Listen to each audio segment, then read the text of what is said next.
They tell you an MRE provides 3,000 calories. They call it fuel for the fight. A calculated vacuum-sealed brick of survival designed to keep a human engine running for 24 hours of combat. But they don't tell you how lonely a meal can be when you're 5,000 miles from a dinner table. I look at him. He's got dust in his lashes, and he hasn't slept in 2 days either. I don't give him half because he's hungry. I give him half because out here, breaking bread with your brother is the only thing that makes us feel human again. It's not food, it's loyalty.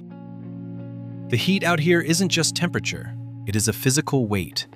It presses down on your shoulders, heavier than the ceramic plates in your carrier, heavier than the ruck on your back.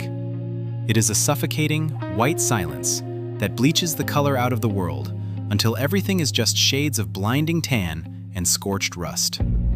At high noon, the sun doesn't shine, it hammers. It turns the air into a shimmering mirage of distortion, where distances lie and the horizon dances like oil on water. We found the only sanctuary available in this grid square, a sliver of shadow behind a Hesco barrier.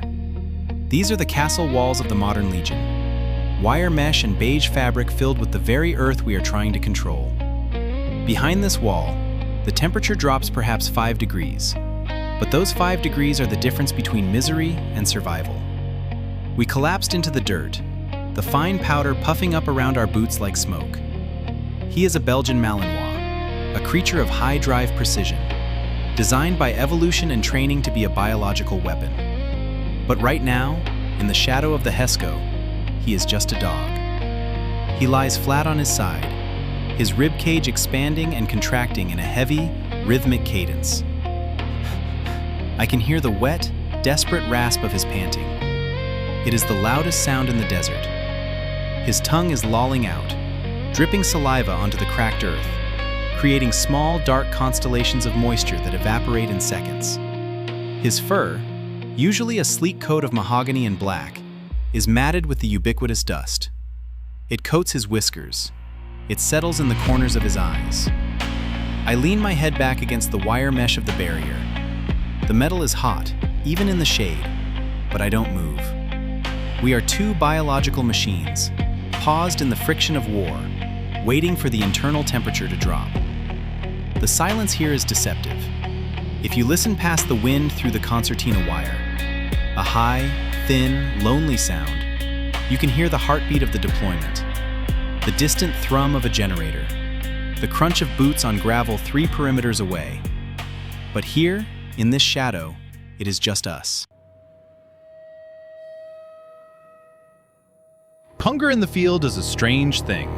It isn't a craving, it's a dull ache, a hollow space behind the ribs that demands to be filled, not for pleasure, but for continuity. I reach into the cargo pocket of my trousers. The Velcro tears open with a sound that seems violently loud in the stillness. He doesn't move his head, but his ear swivels. That triangular, velvet-soft radar dish turns specifically toward the sound. He knows that sound. That sound means life. I pull out the brown plastic pouch. It's warm to the touch, heated by the sun that's been baking my leg all morning. The packaging is stiff, unyielding. I tear the top notch. The heavy plastic gives way, revealing the treasure inside. It smells of preservatives and cardboard, a scent that every soldier knows better than his mother's perfume. I dump the contents onto the dust between my spread legs. A cracker. A pouch of jalapeno cheese spread. A main meal that I won't bother heating. I pick up the cracker. It is a desolate piece of food. Dry, beige, compressed. In the civilian world, you wouldn't feed it to a bird. Here, it is the staff of life. I hold it in my hand, looking at the way the dust on my gloves transfers to the surface of the cracker. My hands are cracked, the knuckles bleeding slightly from the dry air.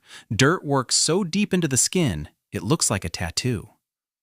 Then, I feel the shift. I don't see it first. I feel it. The energy in the shade changes. I look up. He has lifted his head. Those amber eyes, the color of whiskey and fire, are locked onto my hand. He doesn't beg. He doesn't whine. Begging is for pets. He is a soldier. He simply watches with an intensity that burns. His panting slows, just a fraction as he focuses. His ears are up, alert, listening to the microscopic movements of my fingers against the food. He is waiting for the signal. He is waiting to see if he is part of this ritual. I look at the cracker, then at him. The manual says this is my calorie intake. The manual says I need this energy to maintain combat effectiveness. The manual says a lot of things. But the manual doesn't know about the night watch. It doesn't know about the warmth of a furred body pressed against your back when the desert temperature plummets at 0300. It doesn't know that his ears are my ears, his nose is my radar, and his teeth are my shield. I am not eating alone. I never eat alone. I take the cracker in both hands. My thumbs press into the center. Snap. Whew, the sound is crisp, a sharp report that cuts through the wind. A clean break, 2 halves. I take the cheese packet, the gold standard of MRE currency, and squeeze a line onto 1 half. Then I squeeze the rest onto the other. I don't measure, I don't hoard. I extend my hand. The movement is slow, deliberate. I am offering this to an equal. He shifts his weight, gathering his paws under him, and stretches his neck forward. He doesn't snatch. A Malinois can crush a femur with the pressure of these jaws, can tear through a bite suit in seconds. But now, as his muzzle approaches my fingers, he is gentle. He opens his mouth. I see the formidable ivory of his canines, the weapons of his trade. He takes the cracker from my dusty fingers with the delicacy of a mother moving her pup. His lips brush my skin, warm, wet, alive. He settles back down, the crunch of the dry food echoing in his skull. I take a bite of my own half. It is dry. It sucks the moisture right out of my mouth.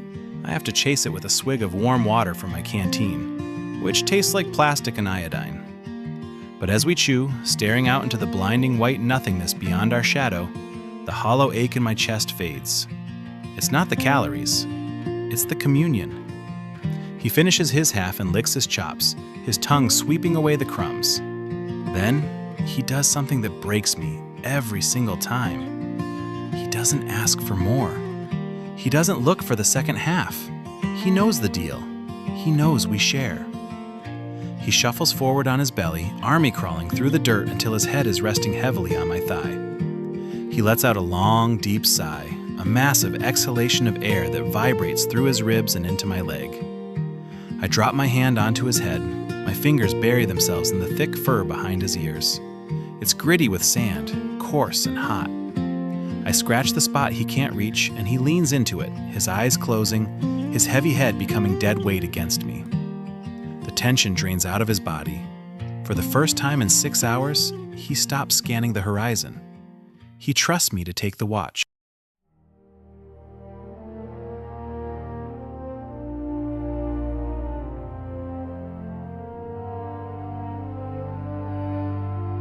In this silence, with the wind hissing and the sun trying to kill us, this is the only thing that is real. Nations make wars. Politicians draw lines on maps. Generals move icons on screens. But the war is just this. It is the dirt under your fingernails. It is the heat in your lungs. And it is the absolute, unshakable truth that you are responsible for the heartbeat next to you. We divide the dust. We divide the fear. And so, we divide the ration. He protects my life with his teeth. I protect his spirit with my hands. It is a fair trade. In the end, when the history books are written, they will talk about strategies and oil and geopolitics. They won't mention the half-eaten cracker. They won't mention the shade behind the Hesco. But that is where the truth lives. The truth is a dog sleeping on a soldier's knee, trusting him enough to close his eyes in hell.